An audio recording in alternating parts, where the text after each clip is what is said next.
ఓం శ్రీ గురుభ్యో నమః. అందరికీ నమస్కారం. In this video,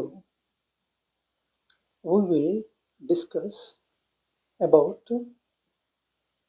the rituals and their significance in our journey to the divine.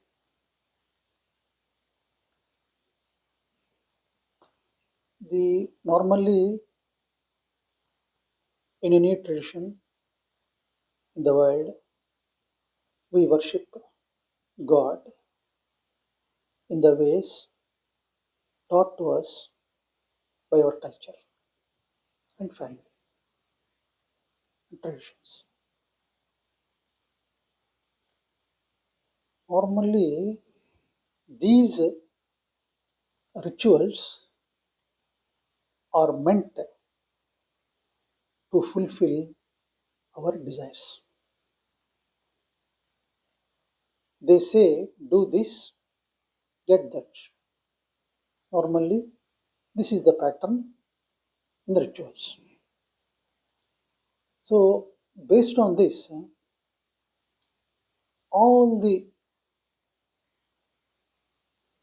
ritualistic patterns we follow.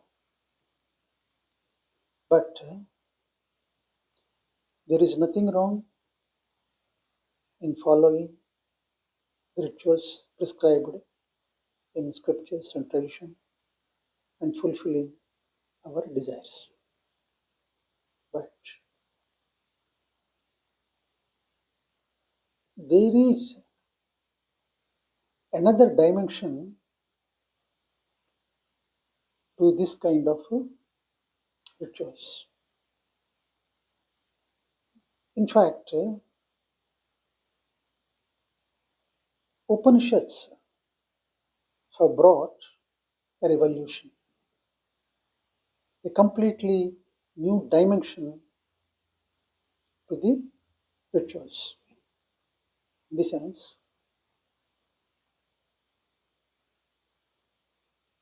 in any of the rituals,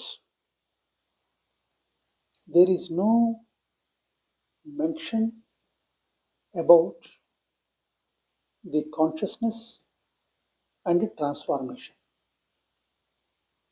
It is not there in the pattern of rituals. It is only meant to fulfill the desires. But the Upanishads says cessation of the cause of all actions.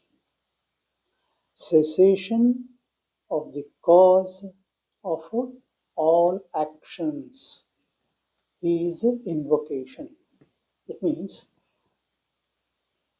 when we start any kind of ritual, say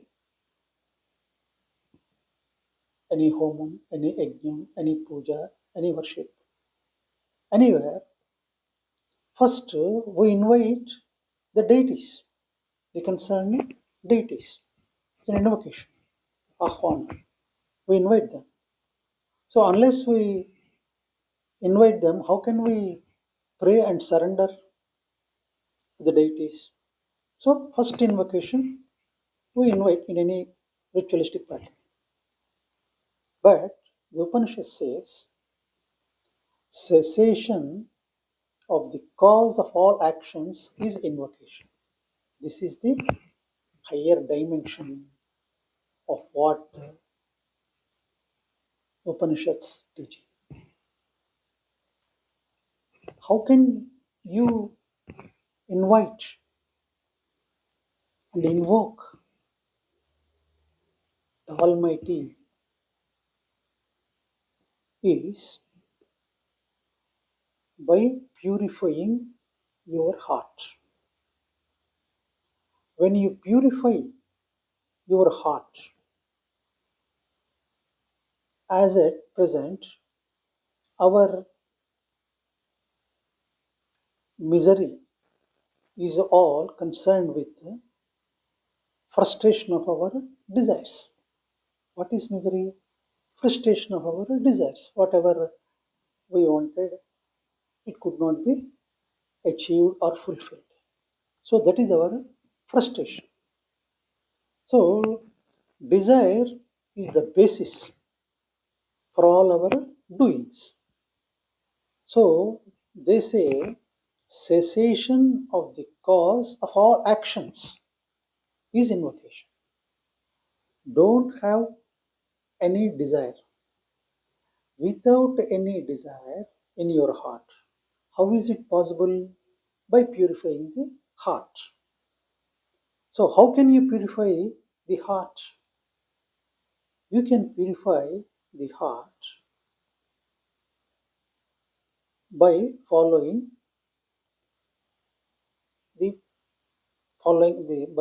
method.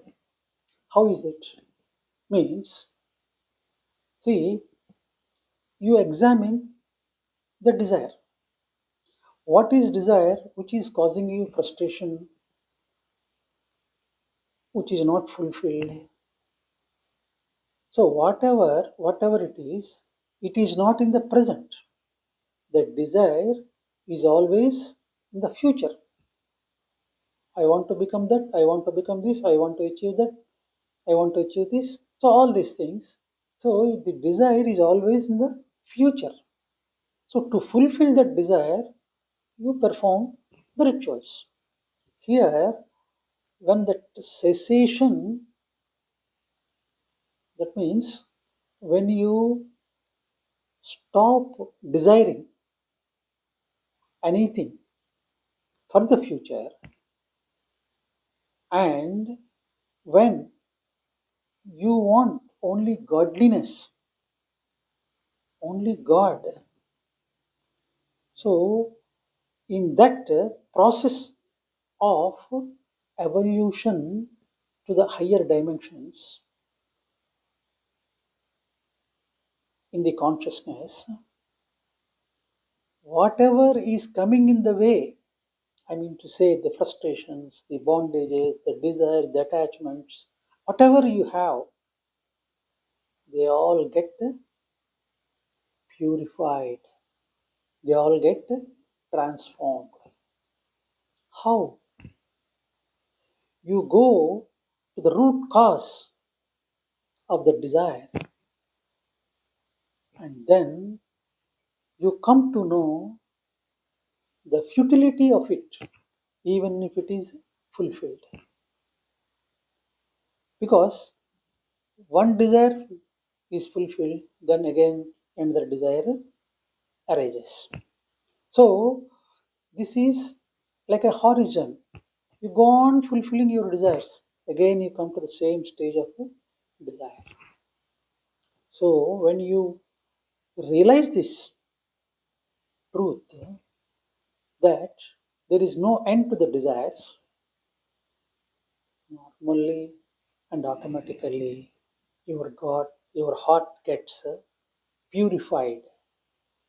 All impurities which are formed because of the frustration of desires gets purified. You know the futility of fulfilling of those mundane things. Then, when your heart is pure,